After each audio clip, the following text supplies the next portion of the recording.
Olá, boa noite. Eu sou Mariana Jungmann e você confere conosco as notícias que circularam hoje nos corredores do poder. Presidente Michel Temer diz que fim do auxílio moradia a juízes está em negociação. Supremo Tribunal Federal decide que empresas podem terceirizar todas as atividades. Os detalhes você confere a partir de agora, aqui diretamente de Brasília, pela TV Brasil, pela Rádio Nacional e emissoras públicas de todo o país. A questão dos reajustes dos servidores públicos para o próximo ano continua movimentando o governo. Nesse momento, o presidente Michel Temer tem duas frentes para lidar com esse assunto. Os reajustes já negociados com os servidores do Executivo Federal e o aumento de 16,38% nos salários dos ministros do STF, juízes e outros membros do Judiciário.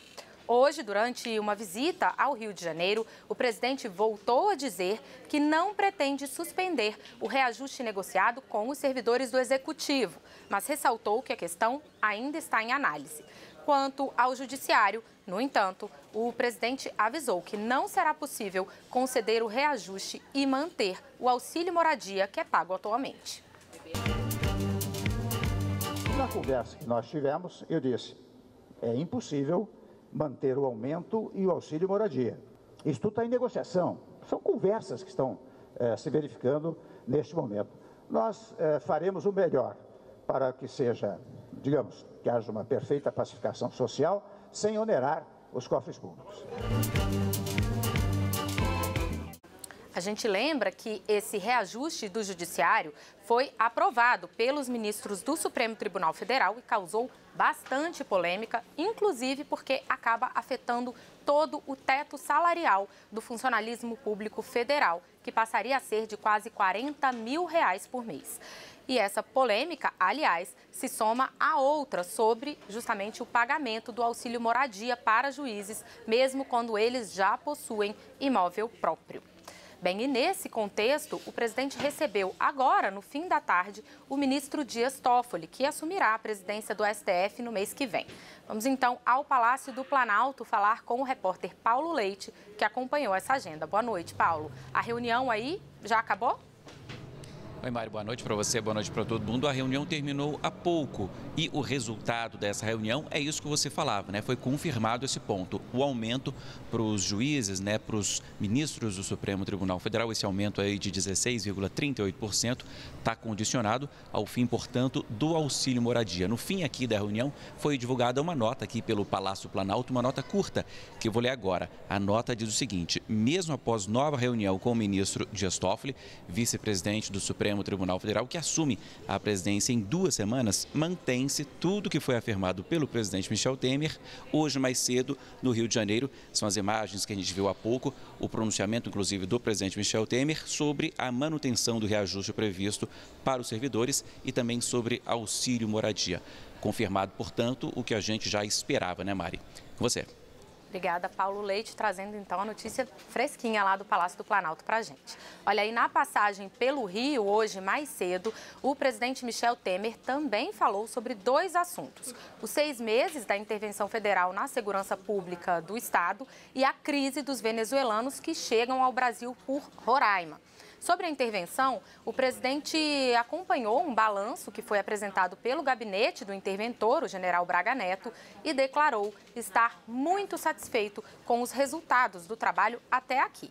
Temer ressaltou que, apesar de o índice de satisfação dos cidadãos com a intervenção ter caído de 74% para 66%, ele ainda considera os resultados extraordinários, tendo em vista que outros setores da atividade pública têm muita dificuldade em ultrapassar os 50% de aprovação popular. O presidente ressaltou ainda que os primeiros meses da intervenção foram para a estruturação do gabinete e dos trabalhos e que os efeitos mesmo só começaram a ser sentidos nos últimos 3 ou 4 meses. E sobre a crise de imigração, o presidente voltou a descartar a possibilidade de fechamento da fronteira do Brasil com a Venezuela em Roraima e explicou que a ideia de criar senhas para a entrada dos venezuelanos não tem essa finalidade.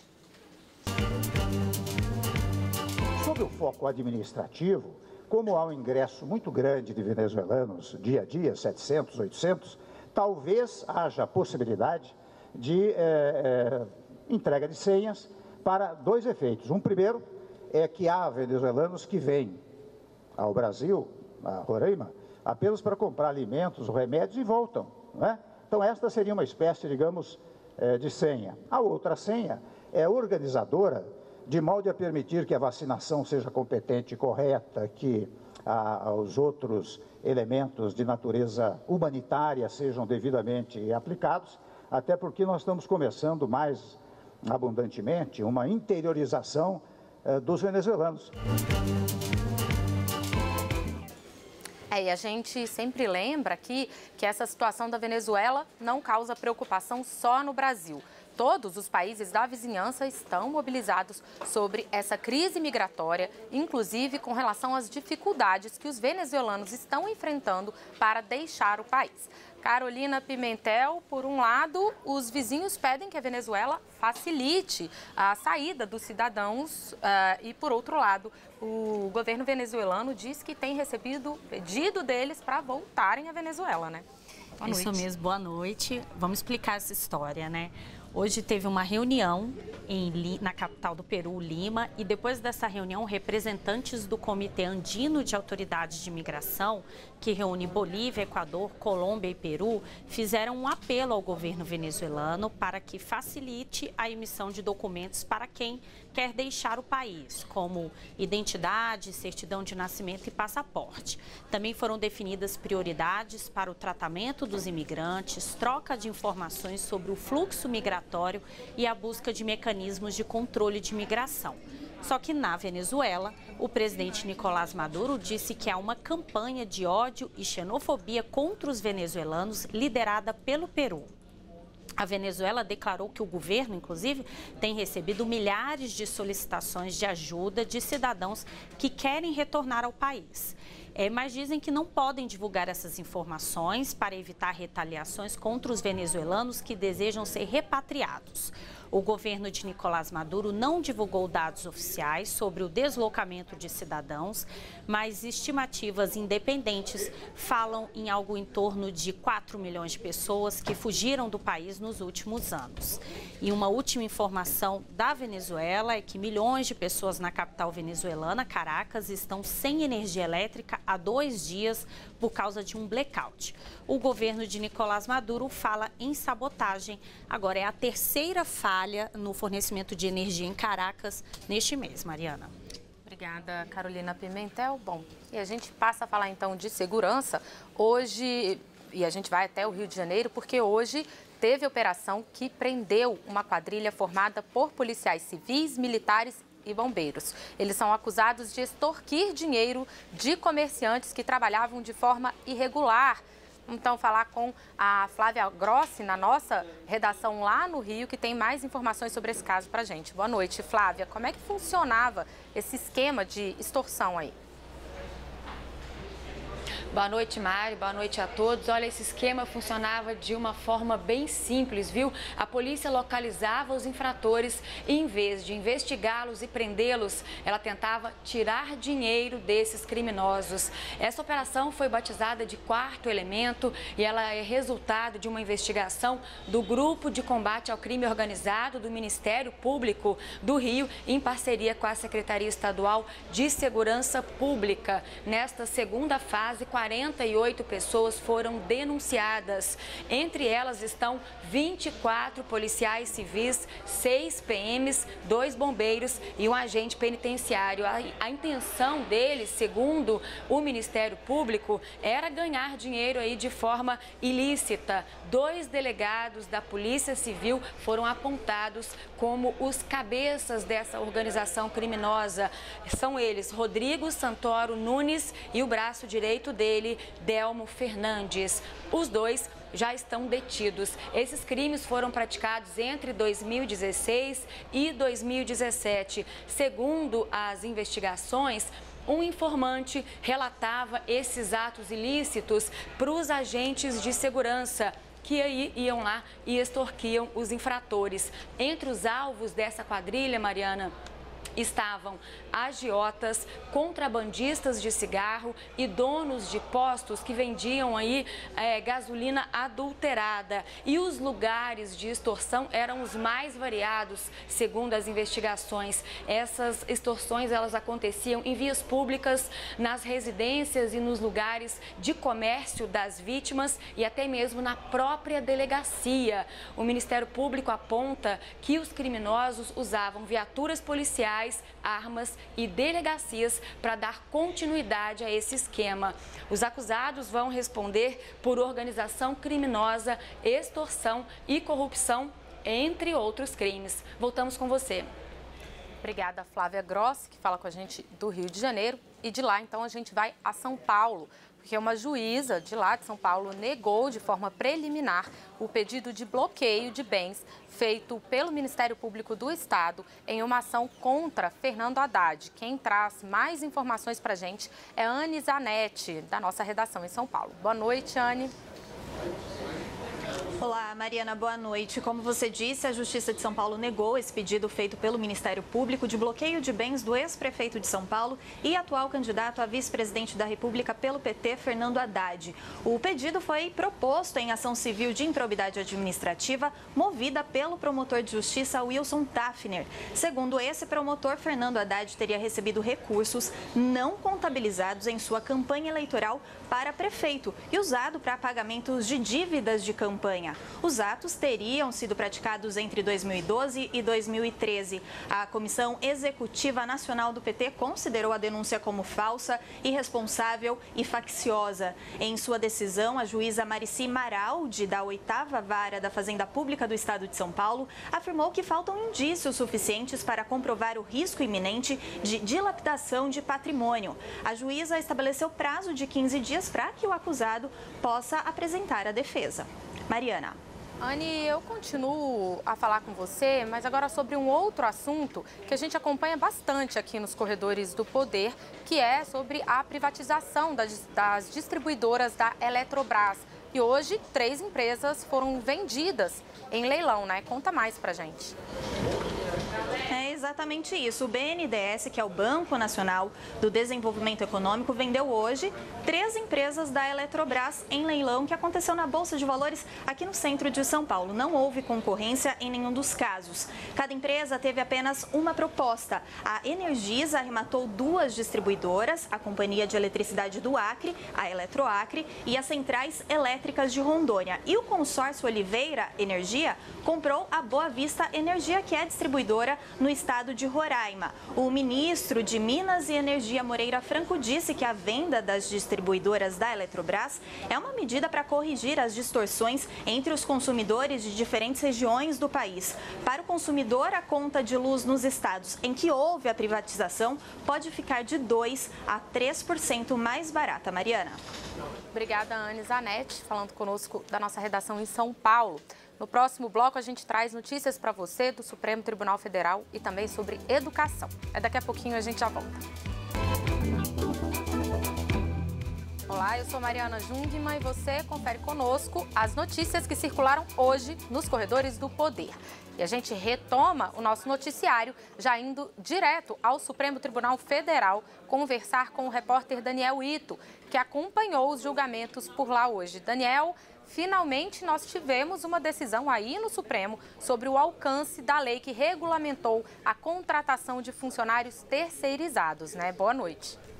Boa noite, Mariana. Boa noite a todos os que nos assistem. Olha, realmente, Mari, depois de 5 sessões sobre esse assunto aqui no plenário do Supremo Tribunal Federal, finalmente nós temos uma decisão. Os ministros decidiram, pelo placar de 7-4, aprovar a constitucionalidade da terceirização irrestrita nas empresas. Todas as atividades podem ser terceirizadas, segundo o ministro. Essa ação foi movida pela Associação Brasileira de Agronegócio contra uma súmula do Tribunal Superior do Trabalho que restringia essa terceirização apenas à atividade meio das empresas, ou seja, aquela atividade que não tem a ver com a finalidade, a atividade principal das empresas. O relator do caso, o ministro Luiz Roberto Barroso, votou a 3 sessões.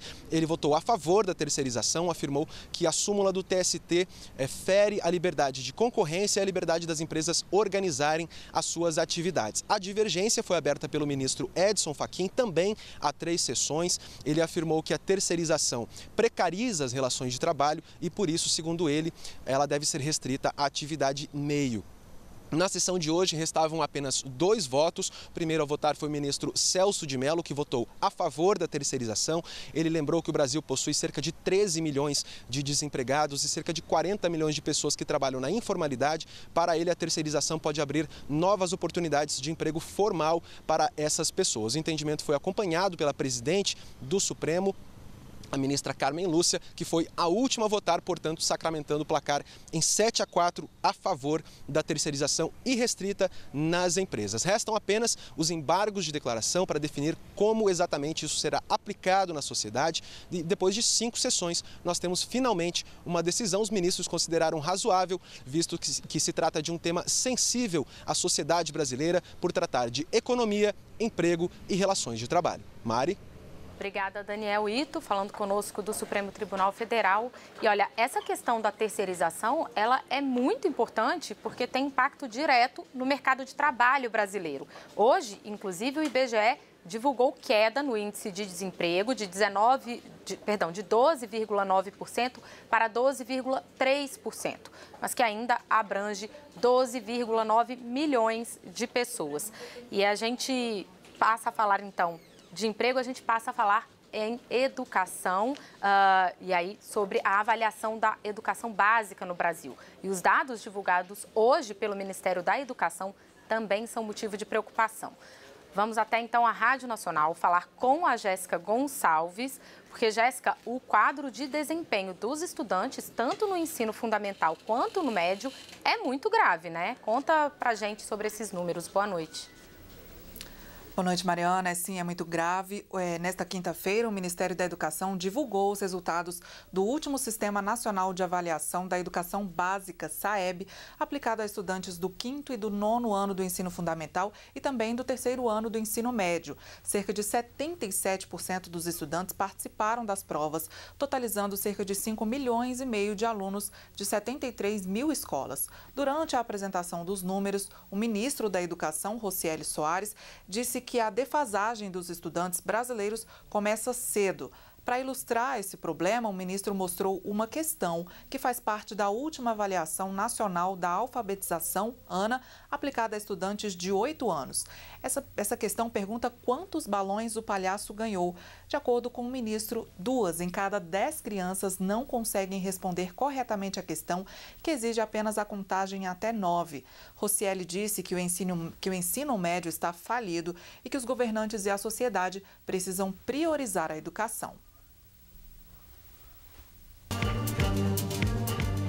A priorização para a educação precisa ser feita por toda a sociedade, pelos nossos governantes. A gente precisa ter o comando da nação olhando sempre para a prioridade na educação, especialmente a educação básica. Nós temos que ter os nossos governadores e governadoras nesse sentido também. Temos que ter prefeitos, secretários, mas a gente tem que ter o pai, a mãe, a sociedade de forma geral realmente priorizando a educação e buscando entender aonde é que estão os desafios. Aonde tem dado certo, sempre tem o envolvimento da esfera pública, da escola pública dando certo, com o envolvimento da família, da comunidade, buscando essa educação de qualidade que a gente deve perseguir incondicionalmente.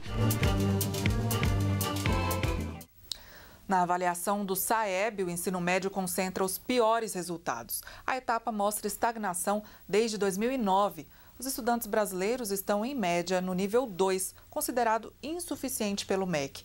Mas também existem avanços. No início do ensino fundamental, no 5º ano, a pontuação média em língua portuguesa passou de 2008 para 2015, entre os anos de 2015 e 2017. No mesmo período, a pontuação média de matemática subiu de 219 para 224 pontos. Esse é um patamar considerado básico pelo MEC. As maiores médias estão concentradas principalmente nas regiões Sul, Sudeste e Centro-Oeste do país. Mari. Obrigada, Jéssica Gonçalves. Realmente são números muito alarmantes. Bom, mas a gente muda de assunto e eu volto a falar com a Carolina Pimentel, da Agência Brasil, aqui ao meu lado, agora sobre eleições. A propaganda eleitoral gratuita no rádio e na TV começa amanhã e vai até o dia 4 de outubro e vai ter menos tempo dessa vez, né, Carol? Vai, Mariana. Vão ser 35 dias de propaganda no rádio e na TV no primeiro turno, 10 dias a menos do que antes da aprovação da reforma eleitoral em 2015.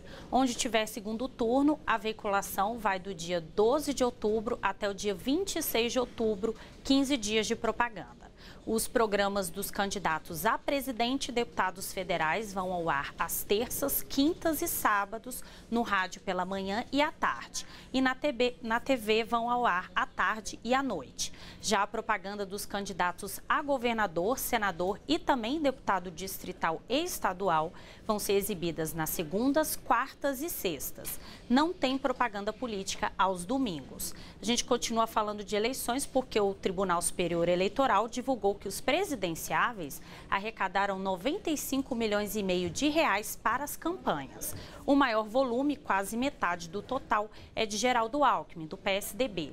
O partido informou ao TSE que recebeu mais de 43 milhões de reais. Já a menor arrecadação declarada foi do candidato João Goulart Filho, do PPL, que disse ter recebido R$ 1.800. Lembrando que o teto de gastos estabelecido pelo tribunal para o primeiro turno é de 70 milhões de reais para cada candidato. Neste ano, a principal fonte de financiamento de campanhas eleitorais é o fundo criado para essas campanhas, que tem 1 bilhão e 700 milhões de reais. 34 partidos já tiveram os recursos liberados pelo TSE. E, Mariana, só o Partido Novo decidiu não usar os recursos desse fundo. Carol, e ainda também falando sobre eleições, o Tribunal Superior Eleitoral pode julgar amanhã se o ex-presidente Lula pode aparecer nessas propagandas do horário eleitoral. Vai ser uma sessão extraordinária, a pauta dela ainda não foi divulgada, mas há expectativa de que o tribunal já tome uma decisão sobre a participação de Lula nas propagandas do PT.